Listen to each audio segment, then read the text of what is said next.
يا حامل القرآن قد خصك الرحمن بالفضل والتيجان والروح والريحان. نحمده ونصلي ونسلم على رسوله الكريم اما بعد فاعوذ بالله من الشیطان الرجیم بسم اللہ الرحمن الرحیم الحمد للہ رب العالمین الرحمن الرحیم مالک یوم الدین صدق اللہ العظیم. الحمدللہ ہمارا یہ درس قرآن کا سلسلہ جو ہے وہ شروع ہو چکا ہے. دیکھیں قرآن کریم اللہ تعالیٰ کی کتاب ہے اور علماء نے لکھا ہے کہ اس کے 4 حق ہیں. سب سے پہلا جو حق ہے وہ ہے اس کا پڑھنا، تلاوت کرنا. اس کے بعد اس کا جو حق ہے وہ اس کو سمجھنا. کتاب انزلناہ الیک مبارک لیدبروا، یہ کتاب بابرکت کتاب ہم نے اس لیے اتاری ہے تاکہ اس کی آیات میں غور و فکر کیا جائے. نمبر 3 اس کا حق یہ ہے کہ اس کے احکام، اس کی تعلیمات کو اپنی زندگی میں لے کر آنا. ہدی للناس، تمام انسانیت کے لیے ہدایت ہے. اور 14 حق یہ ہے کہ فذکر بالقرآن، کہ تم لوگوں کو قرآن کے ذریعے سے نصیحت کرو، تبلیغ کرو. تو الحمدللہ رمضان تو ہے ہی قرآن کا مہینہ، تو جس طرح قرآن کریم کی تلاوت کو الحمدللہ ہمارے یہاں ذوق ہے، لیکن اس کو سمجھنا اس میں جو ہے ابھی کمی ہے. تو یہ علماء کرام کے دروس ہوتے ہیں، تو اسی سلسلے میں یہ الحمدللہ ہم نے شروع کیا ہے. تو کوشش کی جائے گی 20 سے 25 منٹ کے اندر ایک سپارے کا جو ہے خلاصہ آپ کے سامنے پیش کروں اور اہم باتیں اس میں آ جائیں. دیکھیں قرآن کریم کی ابتدا جو ہے وہ سورہ فاتحہ سے، اور اس سے پہلے بھی اگر آپ چلے آئیں تو تعوذ اور تسمیہ، اعوذ باللہ من الشیطان الرجیم پڑھنے کا حکم ہے. تو کہ اللہ تعالیٰ نے فرمایا سورہ نحل کے اندر فَإِذَا قَرَأْتَ الْقُرْآنَ فَاسْتَعِذْ بِاللَّهِ، کہ جب تم قرآن پڑھنے لگو تو اللہ کی پناہ میں آ جاؤ شیطان مردود سے. اس کی وجہ بالکل ظاہر ہے کہ جب بھی کوئی آدمی نیک عمل کرتا ہے تو شیطان بیچ میں رکاوٹ ڈالے گا. تو اللہ تعالیٰ نے فرمایا قرآن کھول رہے ہو، قرآن کو پڑھتے ہو تو پہلے جو ہے اللہ کی پناہ میں آ جاؤ شیطان مردود سے، اور اس کے بعد بسم اللہ الرحمن الرحیم ہے. کیونکہ جو بھی اچھا کام ہو اور بسم اللہ سے شروع کیا جائے تو اللہ تعالیٰ جو ہے اس میں برکت ڈال دیتے ہیں اور اللہ کی مدد و نصرت ساتھ ہوتی ہے. البتہ بسم اللہ تو ہر اچھے کام سے پہلے یا ہر جائز کام سے پہلے جو پڑھنا سنت ہے اور اس کا اہتمام کرنا چاہیے، لیکن اعوذ باللہ جو ہے وہ قرآن کریم کی تلاوت کے ساتھ خاص ہے. اس کے بعد جو دوسرے نمبر پر چیز ہے وہ سورہ فاتحہ ہے. دیکھیں سورہ فاتحہ جو ہے یہ پورے 30 پاروں کا خلاصہ ہے، پورا قرآن کا خلاصہ ہے، اور یہ اللہ کی نظر میں اتنی محبوب صورت ہے کہ آپ دیکھیں ہر رکعت میں پڑھی جاتی ہے، ہر نماز میں پڑھی جاتی ہے. اس سے خود حضور اکرم صلی اللہ علیہ وسلم فرماتے ہیں کہ سورہ فاتحہ کی مثال نہ تورات میں ہے، نہ انجیل میں ہے، نہ زبور میں، اور نہ خود قرآن کی جتنی صورتیں ہیں ان میں کوئی جو ہے وہ سورہ فاتحہ کے برابر ہے. یہ حدیث کا مفہوم ہے. اور سورہ فاتحہ کے بے شمار نام ہے، ایک ام الکتاب نام ہے، اساس القرآن نام ہے، یعنی کہ پورے قرآن کریم کا خلاصہ اور اس کی بنیاد ہے. اور اس کی وجہ بالکل ظاہر ہے کہ قرآن کریم کے جتنے بھی مضامین ہیں وہ 3 جو ہے مضمون کے ارد گرد گھومتے ہیں: توحید باری تعالیٰ ہے، اور رسالت، اور تیسرے نمبر پر آخرت ہے. اور سورہ فاتحہ کے اندر یہ تینوں مضمون ہیں. اس کے علاوہ بندے کا اپنے رب سے تعلق بیان کیا گیا ہے، اور آخرت میں جو ہے جو لوگ گمراہ ہیں ان سے جو ہے ان کے راستے سے پناہ مانگی گئی ہے. اس صورت کا ایک نام ہے تعلیم المسئلہ، کہ اس صورت کے اندر جو ہے اللہ تعالیٰ سے سوال کرنے اور دعا کرنے کا طریقہ اور ڈھنگ سکھایا گیا ہے. کہ سب سے پہلے اللہ تعالیٰ کی تعریف کرو اور اس کے بعد جو ہے وہ مانگنا شروع کرو. تو الحمدللہ رب العالمین کہا یہ کہ بھئی تمام تعریف اللہ تعالیٰ کے لیے جو تمام جہانوں کا پالنے والا ہے. دیکھیں کوئی عمارت بنی ہوئی ہوتی ہے، کوئی چیز بنی ہوئی ہوتی ہے، کوئی فرنیچر بنا ہوا ہے تو آپ کہتے ہیں یار کیا یہ خوبصورت بنا ہوا ہے. تو در حقیقت یہ اس چیز کی تعریف نہیں، اس کے بنانے والے کی تعریف ہے. تو کائنات میں جتنی چیزیں بھی اللہ تعالیٰ نے بنائی ہیں، انسان اشرف المخلوقات ہے، انسان جتنی چیزیں بناتا ہے وہ در حقیقت اللہ تعالیٰ ہی کی تعریف ہے. بعض چیزیں وہ ہیں جو تو براہ راست اللہ تعالیٰ کی تخلیق ہے. یہ چاند اور سورج کا نظام، آسمان، زمین، اور پھل اور سبزی جو ہے وہ خالص اللہ تعالیٰ کی تخلیق ہے. اور بعض چیزیں جو انسان بناتا ہے ظاہر سی بات ہے سوچنے سمجھنے کی صلاحیت اور دیگر جو ساری صلاحیتیں وہ اللہ تعالیٰ نے جو ہے وہ انسان کو عطا فرمائی ہیں. تو حقیقت میں تعریف اللہ کے لیے. تمام جہانوں کا پالنے والا ہے، پیدا کر کے چھوڑ نہیں دیا بلکہ ان کی ضروریات مہیا کی، اور ان کو جو ہے درجہ بدرجہ اللہ تعالیٰ جو ہے پالتے ہیں۔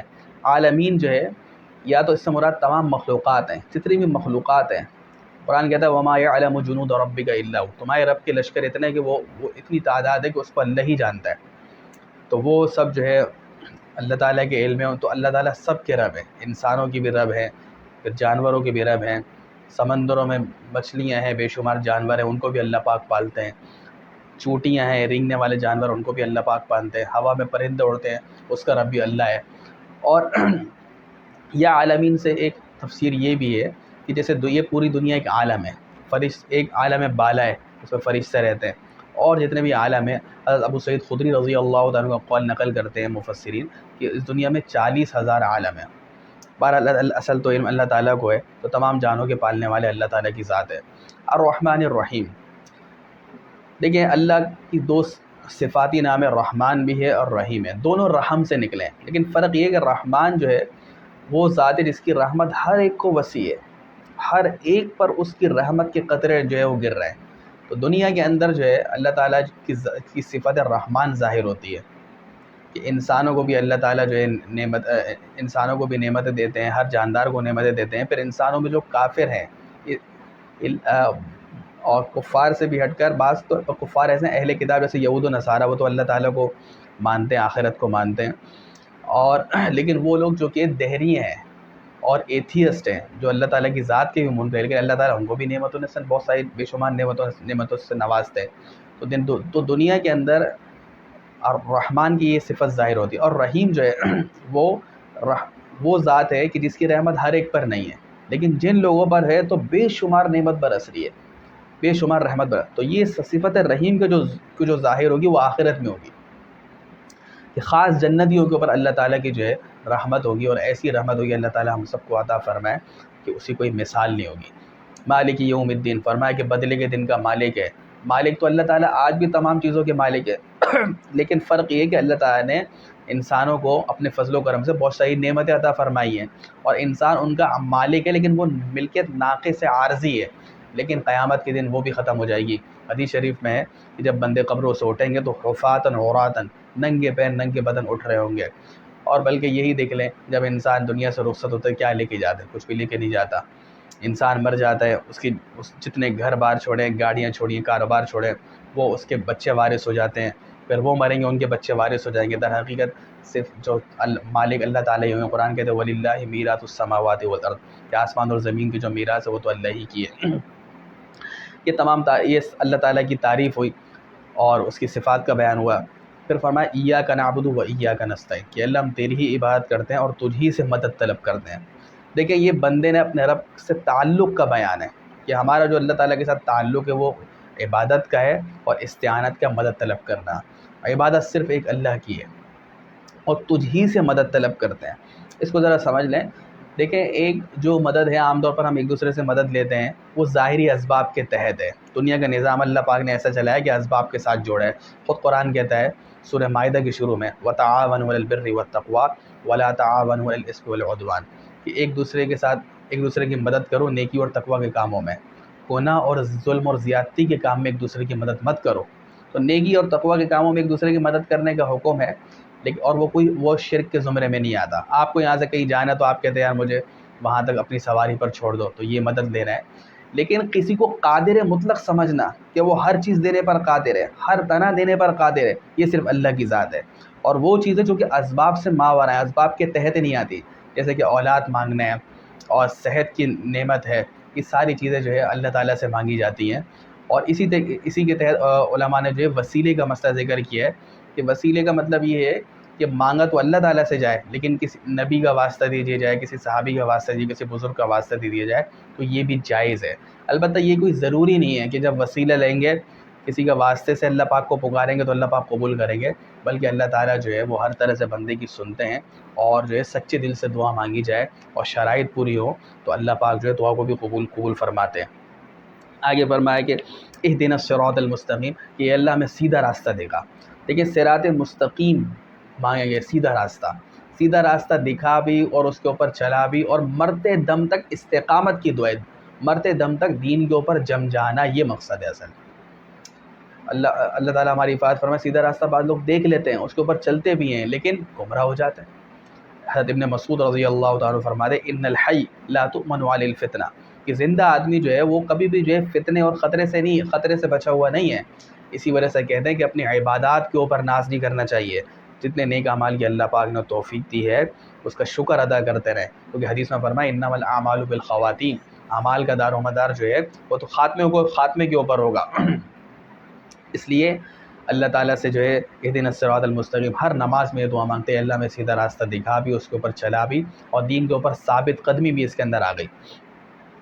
البتہ سیدھے راستے کی جو دعا مانگی ہے اس کے جواب میں اللہ پاک نے ایک تو چند لوگوں کا ذکر کیا ہے جو اللہ کے محبوب ہیں، منعم علیہم، جن پر انعام ہے، اور فرمایا ذالک الکتاب لا ریب فیہ، سیدھا راستہ مانگو تو یہ کتاب لے لو۔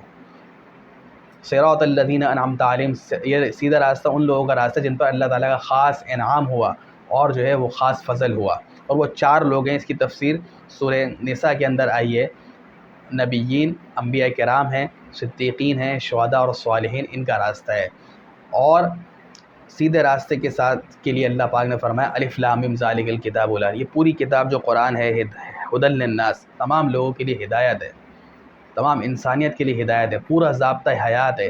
یہ قرآن ہم نے آپ کو دے دیا تو یہ جو ہے صراط مستقیم جو مانگتے تو یہ کتاب کے اوپر عمل کر لو، کتاب کو سمجھ لو، اس کے اوپر عمل کر لو۔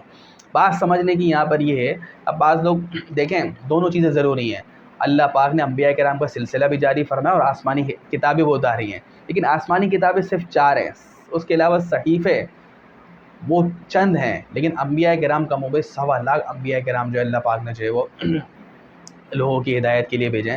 اس سے پتہ چلتا ہے کہ ہدایت تک پہنچنے کے لیے آسمانی کتاب بھی ضروری ہے، لیکن اس کا معلم، اس کو کسی استاد سے سمجھا جائے، اور نبی کریم صلی اللہ علیہ وسلم کی احادیث مبارکہ اور صحابہ کرام نے جو قرآن کریم کی تفسیر کی ہے وہی معتبر ہے، اور وہ اہل علم جو اللہ والے بھی ہیں عمل کے اعتبار سے اور قرآن کا مضبوط علم رکھتے ہیں، میرے بھائیوں اور دوستوں، ان کے ساتھ جوڑا جائے، یہی صراط مستقیم ہے۔ آگے جو ہے سورہ بقرہ شروع ہوتی ہے۔ دیکھیے بقرہ عربی زبان میں گائے کو کہتے ہیں، اور یہ قرآن کریم کی سب سے طویل سورت ہے، تقریباً 2.5 پاروں کے اوپر جو ہے وہ مشتمل ہے۔ اور اس کے اندر چونکہ بنی اسرائیل میں ہوا یہ تھا کہ ایک مالدار شخص کو اس کے بھتیجے نے قتل کر دیا تھا اور کسی اور کو پر الزام لگا دیا، تو اللہ تعالیٰ نے موسیٰ علیہ السلام پر وحی کی کہ بھائی بنی اسرائیل کو کہو کہ ایک گائے ذبح کریں اور اس کے کچھ گوشت کا حصہ جو ہے اس مردے کے اوپر لگائیں، تو یہ زندہ ہو کر جو ہے وہ قاتل کا نام بتا دے گا۔ اور ایسے ہی ہوا، اور یہ اللہ تعالیٰ نے دنیا میں ہی دکھا دیا کہ دیکھو مرنے کے بعد جو زندہ ہونے کا انکار کرتے ہیں تو ہماری یہ قدرت دیکھ لو۔ اور مفسرین نے لکھا ہے کہ اس زمانے میں بعض ایک طبقہ تھا جو اس کا منکر ہو رہا تھا، تو اللہ پاک نے یہ بھی قدرت دکھا دی۔ قرآن جگہ جگہ عقلی دلائل بھی بیان کرتا ہے کہ دیکھتے نہیں ہو کہ زمین بنجر ہے، اللہ آسمان سے پانی اتارتے ہیں، زمین سے جو ہے وہ اللہ جو ہے آسمان سے پانی نازل کرتے ہیں اور زمین سے سبزہ اگاتے ہیں، کیسے بنجر زمین سے جو ہے فصل نکال کے دکھاتے ہیں۔ فرمایا کذالک النشور، اسی طریقے سے جو ہے اللہ پاک جو ہے وہ تمہیں مرنے کے بعد بھی جو ہے وہ دوبارہ زندہ کریں گے۔ سورہ بقرہ جو شروع ہوتی ہے تو دیکھیں شروع میں ہے الف لام میم، یہ حروف مقطعات کہلاتے ہیں، کہ الف لام میم ہے، الف لام میم را ہے، طٰہٰ ہے۔ ان کے معنی جو ہے مفسرین یہ فرماتے ہیں یہ جو ہے اللہ تعالیٰ اور اس کے رسول کے درمیان راز ہے، عام مخلوق کو اس کا علم نہیں ہے، اور کہا ہے کہ بھائی جب بھی قرآن کھولو تو اپنے جو ہے علم کے ناقص ہونے کا اور اپنے عاجز ہونے کا اقرار پہلے ہی کروا لیا گیا۔ دیکھو قرآن کریم کے بعض الفاظ ایسے ہیں کہ اس کے معنی بھی نہیں پتہ، اور بعض کے ظاہری معنی تو پتہ ہے لیکن اس کے مفہوم جو ہے صحیح طور پر متعین نہیں ہے، جن کو متشابہات کہا جاتا ہے۔ اس کی مثالیں انشاءاللہ آگے آ جائیں گی۔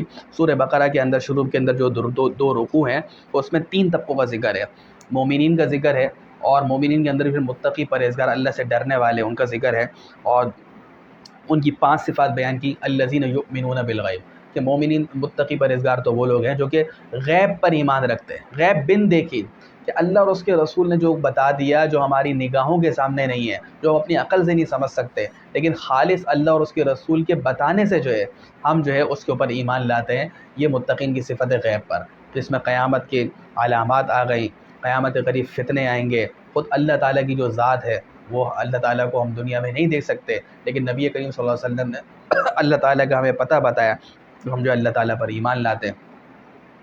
اس کے علاوہ جو ہے قیامت جو ہے وہ غیب ہے، اور جتنی چھپی ہوئی چیزیں ہیں انبیاء کرام نے جو بتائی ہیں اس کے اوپر جو ہے متقی لوگ بن دیکھے جو ایمان لاتے ہیں۔ وہ یقیمون الصلاۃ، نماز کو قائم کرتے ہیں۔ ایمان اور کفر کے درمیان فرق کرنے والی چیز جو ہے وہ نماز ہے۔ تو رمضان المبارک چل رہا ہے اور اس میں نمازیں پڑھنا آسان ہے، تو نمازوں کی پابندی کرنی چاہیے اور جو ہے اللہ تعالیٰ سے استقامت مانگنی چاہیے۔ وَمِمَّا رَزَقْنَاهُمْ يُنْفِقُونَ، اور ہمارے دیے ہوئے مال میں سے خرچ کرتے ہیں۔ دیکھیے قرآن کریم میں نماز اور زکوٰۃ کا ذکر ساتھ ساتھ آئے، کل 32 مقامات ہیں جہاں جو ہے نماز کا ذکر ہے اور زکوٰۃ۔ پھر زکوٰۃ تو فرض ہے، 1 لاکھ میں 2,500 2.5% دینا، مال کا 40واں حصہ۔ لیکن اس کے علاوہ قرآن میں جو لفظ آئے یہاں پر انفاق، خرچ کرنا، کہ زکوٰۃ کے علاوہ بھی خیر کے کاموں میں خرچ کرنا چاہیے، مستحق لوگوں کو دینا چاہیے۔ یہ جو ہے متقی پرہیزگاروں کی، مومنوں کی صفت ہے۔ فرمایا کہ 34 صفت والذین یؤمنون بما انزل الیک وما انزل من قبلک، جو کتاب نبی آپ پر نازل ہوئی قرآن اس پر بھی ایمان لاتے ہیں، اور پچھلے انبیاء کرام پر جو کتابیں نازل ہوئی ہیں تورات انجیل اس پر بھی ایمان لاتے ہیں۔ الحمدللہ مسلمان جو ہے وہ تمام انبیاء کرام کو مانتا ہے، اس پر ایمان لاتا ہے، اور تمام آسمانی کتابوں پر ایمان لاتا ہے۔ لا نفرق بین احد منہم، ہم ان کے درمیان تفریق نہیں کرتے۔ اور یہ ختم نبوت کی دلیل ہے کہ رسول اللہ صلی اللہ علیہ وسلم پر آخری نبی، آپ پر نبوت ختم ہو گئی، کیونکہ یہاں قرآن نے کہا وہ کتاب جو آپ پر نازل ہوئی اس پر ایمان لاتے ہیں، اور آپ سے پچھلے انبیاء کرام جو ہے اس پر ایمان لاتے ہیں۔ اگر آپ کے بعد کسی نبی کو آنا ہوتا اور کوئی کتاب نازل ہوتی تو اس کا بھی تذکرہ ضروری ہوتا یہاں پر، لیکن اللہ پاک نے سابق انبیاء کا ذکر کیا اور آپ کا ذکر کیا، تو یہ اس بات کی واضح دلیل ہے کہ رسول اللہ صلی اللہ علیہ وسلم کے بعد کوئی نبی نہیں آئے گا۔ اور قرآن جو ہے یہ آپ صلی اللہ علیہ وسلم پر نازل ہو، اس کے بعد کوئی آسمانی کتاب نازل نہیں ہوگی۔ وَبِالْآخِرَةِ هُمْ يُوقِنُونَ، آخرت پر پکا یقین ہے مومنین کا۔ آج دنیا کے اندر جتنے بھی گناہ ہو رہے ہیں، آپس کے جھگڑے ہیں، خیانت ہے، حسد ہے، اس سب کی جڑ کیا ہے کہ فکر آخرت کی وہ فکر کمزور ہو گئی ہے۔ تو فرمایا کہ آخرت پر یقین رکھتے ہیں، یہ مومن کا صفت، اور آگے فرمایا یہی لوگ اولئک علی ھدی من ربہم، یہی لوگ ہدایت پر ہیں اور یہی لوگ کامیاب ہیں۔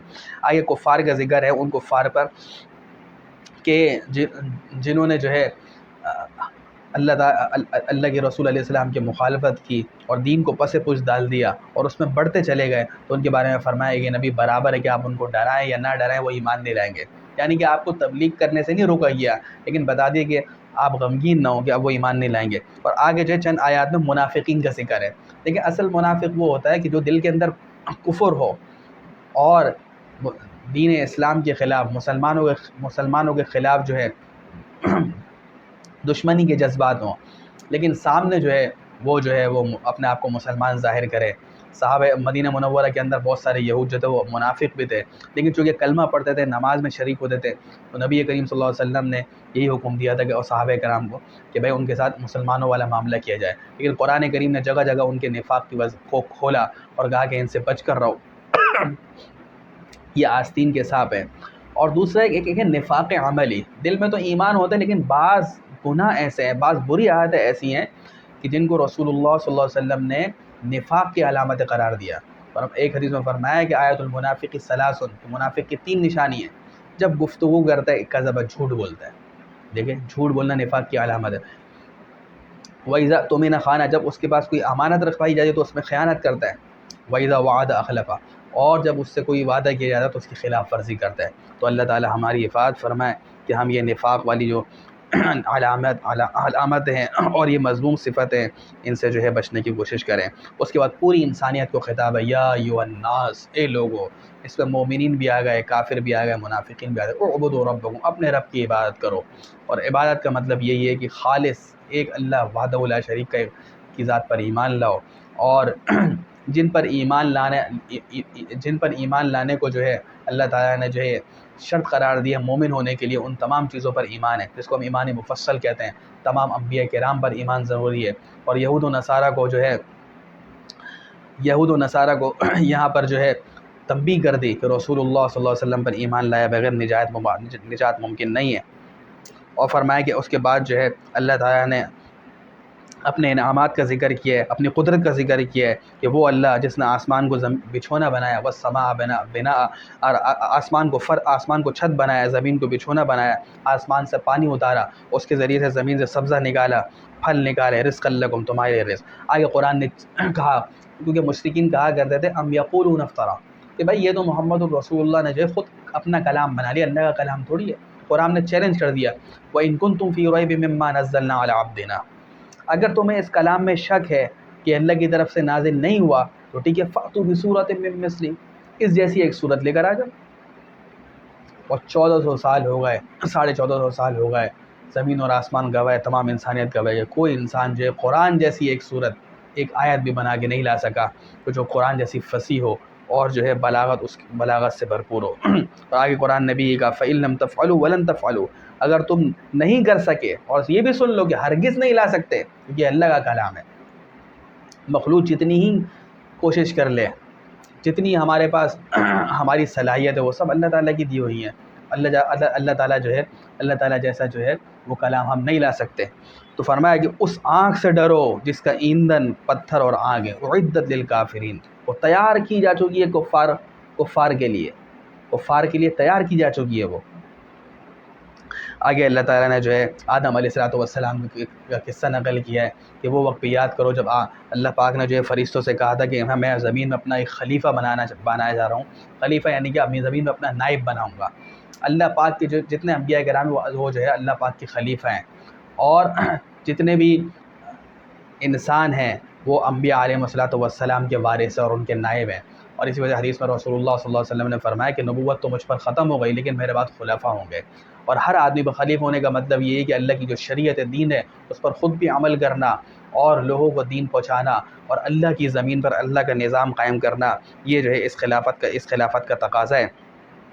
آدم علیہ السلام کو اللہ پاک نے فرشتوں پر فضیلت دی، وہ علم کی وجہ سے فضیلت دی۔ اس لیے بحیثیت مسلمان ہمیں جو ہے قرآن و سنت کا بھی جو ہے ضروری علم ہونا چاہیے، اور آپ جس شعبے کا بھی علم حاصل کریں اگر اس کے اندر نیت اچھی ہے کہ مخلوق خدا کو ہم فائدہ پہنچائیں، لوگوں کی خدمت کریں، تو وہ بھی جو ہے اجر و ثواب سے خالی نہیں ہے، بلکہ ایک حد تک وہ بھی ضروری ہے۔ آگے اللہ پاک نے جو ہے بنی اسرائیل کا تذکرہ فرمایا۔ دیکھیں اس کو سمجھ لیں، پورے قرآن میں بہت ساری آیات میں بنی اسرائیل کا ذکر ہے۔ اسرائیل جو یہ عبرانی زبان کا لفظ ہے اور اس کے معنی عبداللہ کے ہیں، اور یہ حضرت یعقوب علیہ السلام کا لقب ہے۔ تو یہودی جو چلے ہیں، بنی اسرائیل جو چلے ہیں، وہ یعقوب علیہ السلام کی اولاد ہے۔ اس سے پہلے آپ یہ سمجھیں کہ حضرت ابراہیم علیہ السلام کے تذکرہ آگے بھی آ رہا ہے کہ اللہ پاک نے ان کو جو ہے ایک منصب عطا فرمائے، خود بھی وہ نبی تھے اور اللہ پاک نے ان کی نسل کے اندر جو ہے نبوت کا سلسلہ جاری فرمایا۔ تو حضرت ابراہیم علیہ السلام کے دو بیٹے تھے، حضرت اسماعیل علیہ السلام اور حضرت اسحاق علیہ السلام۔ نبی کریم صلی اللہ علیہ وسلم جو پیدا ہوئے ہیں وہ حضرت اسماعیل علیہ السلام کی نسل میں سے ہیں، اور باقی جو حضرت اسحاق علیہ السلام تھے ان کے بیٹے حضرت یعقوب علیہ السلام، اور یعقوب علیہ السلام کے بیٹے حضرت یوسف علیہ السلام، اور 11 یعقوب علیہ السلام کے 12 بیٹے تھے، اور اس میں سب سے چھوٹے حضرت یوسف علیہ السلام تھے۔ ان 12 بیٹوں سے جو نسل چلی ہے یہ بنی اسرائیل کہلائی اور یہ یہود کہلائے۔ تو ان کی تاریخ یہ ہے کہ حضرت ابراہیم علیہ السلام کا جو اصل وطن تھا وہ تو عراق کا شہر بابل تھا، لیکن وہاں جو ہے آپ حضرات نے سنا ہوگا کہ نمرود نے جو ہے ان کو آگ میں ڈالنے کا فیصلہ کیا، اللہ تعالیٰ نے ان کی حفاظت فرمائی، پھر اللہ تعالیٰ کے حکم سے انہوں نے جو ہے ملک شام فلسطین جو ہے وہ ہجرت کر لی۔ تو اصل وطن ملک شام تھا، فلسطین کا، ابراہیم علیہ السلام کا۔ پھر اللہ تعالیٰ کے حکم سے اپنی بیوی سارہ حضرت ہاجرہ کو لے کر انہوں نے ہجرت کی، وہ گئے مکہ مکرمہ کی طرف، اور وہاں انہوں نے جو ہے دعائیں مانگی ہیں، اور ایک یہ دعا بھی مانگی کہ اے اللہ انہی لوگوں میں، یعنی کہ یہ جو آبادی ہے اور یہ جو عرب لوگ ہیں ان میں جو ہے ایک ایسا نبی بھیج، اور وہ دعا قبول ہوئی، اور اللہ پاک نے جو ہے نبی کریم صلی اللہ علیہ وسلم کی بعثت کی صورت میں جو ہے اس دعا کو جو ہے قبول فرمایا۔ تو حضرت یعقوب، بنی اسرائیل کا جو اصل علاقہ تھا وہ فلسطین تھا، اور ہوا یہ کہ حضرت یوسف علیہ السلام کو جب بھائیوں نے کنویں میں ڈال دیا، پھر اللہ پاک نے ان کی وہاں سے حفاظت فرمائی اور ان کو جو ہے مصر کے پہلے جو ہے وزیر خزانہ بنے اور پھر مصر کے حاکم بنے، تو وہ تھے مصر کے اندر چلے گئے۔ پھر حضرت یوسف علیہ السلام نے حضرت یعقوب علیہ السلام اپنے والد اور بھائیوں کو جو ہے مصر میں بلا لیا۔ پھر ان حضرات کی جو ہے وفات ہو گئی، تو پھر چونکہ یہ وہاں کے باشندے تو تھے نہیں، تو مصری لوگ جن کو قبطی بھی کہا جاتا ہے انہوں نے بنی اسرائیل کو غلام بنا لیا۔ پھر اللہ پاک نے جو ہے حضرت، اور انہی میں سے جو ہے مصر کے جو بادشاہ ہوتے ان کا لقب ہوتا تھا فرعون، اور آپ جانتے ہیں قرآن ہی کہتا ہے آگے کہ اتنا ظالم تھا، یذبحون ابناءکم ویستحیون نساءکم، چھوٹے بچوں کو ذبح کرتا تھا اور عورتوں کو جو ہے وہ زندہ رکھتا تھا۔ اللہ پاک نے موسیٰ علیہ السلام کو پھر اللہ پاک نے نبوت عطا فرمائی، اور ان کے بھائی ہارون علیہ السلام، ان دونوں نے جو ہے فرعون کو جو ہے اللہ کے عذاب سے ڈرایا، اور پھر آخر کا اللہ کے حکم سے اب بنی اسرائیل کو لے کر جا رہے ہیں مصر سے جو ہے ان کے اصل وطن فلسطین۔ فرعون نے پیچھا کیا ہے تو اللہ پاک نے سمندر سے راستہ بایا راستے بنا دیے، موسیٰ علیہ السلام اور جو بنی اسرائیل کے جو 12 قبیلے وہ گزر گئے، اور فرعون جو ہے وہ غرق ہو گیا۔ پھر اب کہاں جائے تو حضرت اللہ تعالیٰ نے موسیٰ علیہ السلام کو وحی کی کہ ان کو کہو کہ قوم عمالقہ، ایک قوم تھی قوم عمالقہ، وہ جو ہے قابض ہو گئی تھی بیت المقدس پر، کہ جاؤ ان سے جہاد کرو قوم، اور جو ہے بیت المقدس کو جو ہے حاصل کرو اور فلسطین میں جو ہے جا کر بسو۔ تو بنی اسرائیل جو ہے جن کا پورا تذکرہ اس تقریباً آدھے سپارے سے بھی زیادہ کے اندر ہے، ان پر اللہ تعالیٰ نے اپنے انعامات گنوائے کہ دیکھو تمہارے اندر کتنے انبیاء علیہ السلام کو پیدا فرمایا، کتنی ظاہری نعمتوں سے تمہیں نوازا، لیکن پھر بھی تم نے ہر زمانے میں عہد شکنی کی۔ تو پھر اللہ پاک نے فرمایا کہ ضربت علیہم الذلۃ والمسکنہ، کہ ان پر اللہ پاک نے ذلت، مسکنت، عاجزی کو لکھ دیا، مسلط کر دیا، اور پھر انہوں نے جہاد سے انکار کیا تو میدان تی، ایک میدان قرآن کہتا ہے میدان تی کے اندر یہ مسلسل بھٹکتے رہے، یعنی ایک میدان تھا، صبح سے شام تک چلتے، پھر صبح پھر سو جاتے، اگلے دن دیکھتے تو جہاں سے چلتے تھے وہیں رہتے تھے۔ تو 40 سال تک آپ سمجھیں ایک علاقے کے اندر اللہ پاک نے اپنی قدرت سے ان کو بند رکھا اور سزا دی۔ تو اس 40 سال کے عرصے میں حضرت موسیٰ علیہ السلام اور حضرت ہارون علیہ السلام کی وفات ہو گئی۔ پھر اللہ پاک نے حضرت یوشع علیہ السلام کو نبی بنایا، اور ان کی قیادت میں بنی اسرائیل نے پھر جا کے جہاد کیا اور اپنے اصل وطن فلسطین پہنچے۔ اور پھر وہاں سے ہی جو ہے کیونکہ مدینہ منورہ جب نبی کریم صلی اللہ علیہ وسلم نے ہجرت کی ہے تو وہاں یہود کے جو ہے وہ قبائل تھے، یہود کے قبائل تھے، بنو قریظہ، 3 قبائل تھے، بنو قریظہ، بنو نذیر اور بنو غطفان۔ تو یہ ان کو جو ہے تنبیہ ہے کہ بھائی دیکھو تمہارے آبا و اجداد پر بھی اللہ تعالیٰ نے نعمتوں کی فراوانی کی تھی، اور ان پر بہت ساری نعمتیں، لیکن انہوں نے جو ہے ہر دفعہ عہد شکنی کی اور ناشکری کری، بعض انبیاء علیہ السلام کو قتل بھی کیا، اللہ تعالیٰ کی عہد شکنی کری، اور ان کا پھر کیا انجام ہو؟ تو تم باز ہو جاؤ، آخری نبی محمد رسول اللہ صلی اللہ علیہ وسلم پر ایمان جو ہے وہ ایمان لے کر آ جاؤ۔ تو یہ پورا بنی اسرائیل کا سلسلہ چلا ہے، جس کی مختصر تاریخ بھی جو ہے میں نے آپ کے سامنے رکھی۔ آخری پارے کے اندر، پہلے پارے کے آخر میں پھر حضرت ابراہیم علیہ السلام کا تذکرہ فرمایا کہ وہ وقت بھی یاد کرو جب ابراہیم علیہ السلام اپنے بیٹے کے ساتھ اسماعیل کے ساتھ مل کے انہوں نے بیت اللہ کی تعمیر کری۔ یہ تذکرہ اس کی مناسبت یہ ہے کہ ابراہیم علیہ السلام کو مشرکین مکہ ہو گئے، یہود ہو گئے، نصارہ ہو گئے، اور مسلمان تو ہیں ہی، یہ سارے جو ہے اپنا بڑا مانتے، اپنا پیشوا مانتے۔ تو اللہ پاک نے یہود و نصارہ کو اور مشرکین مکہ کو تنبیہ کی، تم ابراہیم علیہ السلام کو اپنا پیشوا مانتے ہو، اپنا مقتدی مانتے ہو، اپنا بڑا مانتے ہو۔ تو وہ تو کیا تھے؟ وہ تو شرک سے بالکل دور تھے، موحد تھے۔ اور یہود کو کتاب ہے کہ یہود جو ہے وہ اکثر مشرک تو نہیں تھے، لیکن ان کو یہ تنبیہ ہے کہ نبی کریم صلی اللہ علیہ وسلم حضرت ابراہیم علیہ السلام کی اولاد میں سے، اگرچہ ابراہیم علیہ السلام کی اولاد میں بنی اسماعیل میں سے، ان کے بیٹے اسماعیل علیہ السلام کی اولاد میں سے ہیں۔ تو جس طرح اللہ پاک نے یعقوب علیہ السلام سے نبوت کا سلسلہ چلایا، تو حضرت اسماعیل علیہ السلام سے بھی چلایا، اور نبی کریم صلی اللہ علیہ وسلم بھی جو ہے وہ ملت ابراہیمی کی، دین ابراہیمی کی پیروی کا ان کو حکم دیا گیا ہے۔ تو تم پھر آخری نبی پر کیوں ایمان نہیں لاتے؟ تم قرآن پر کیوں ایمان نہیں لاتے؟ حالانکہ قرآن خود جو ہے وہ تورات کی تصدیق کرنے والا ہے۔ اور پھر جو ہے اللہ پاک نے اس وجہ سے ابراہیم علیہ السلام کو یہاں تذکرہ فرمایا، اور کہا کہ وہ وقت بھی یاد کرو جب جو ہے بیت اللہ کی جو ہے بنیادیں اٹھا رہے تھے یہ دونوں باپ بیٹے، اور اتنی عظیم خدمت اللہ پاک نے ان سے لی کہ بیت اللہ کی تعمیر کروائی، لیکن کیا کہا؟ ربنا تقبل منا، دونوں جو ہے دعا کر رہے ہیں اے ہمارے رب ہماری اس خدمت کو اپنی بارگاہ میں قبول فرما۔ اس میں یہ سبق ہے کہ کوئی بھی نیک عمل کریں تو اس پہ ناز نہ ہو کہ بھئی ہم نے یہ کام کر لیا، اتنا صدقہ خیرات کر لیا، اتنے نمازیں پڑھ لیں، اتنی غریبوں کی مدد کر دی، بلکہ اس کی قبولیت کی دعا کرنی چاہیے، اور اللہ تعالیٰ کو شکر ادا کرنا چاہیے کہ اللہ تعالیٰ نے جو ہے ہمیں اس کی توفیق دی ہے۔ اللہ تعالیٰ ان باتوں کو سمجھ دیں، اس پر عمل کی توفیق عطا فرمائے۔ وآخر دعوانا ان الحمد للہ رب العالمین۔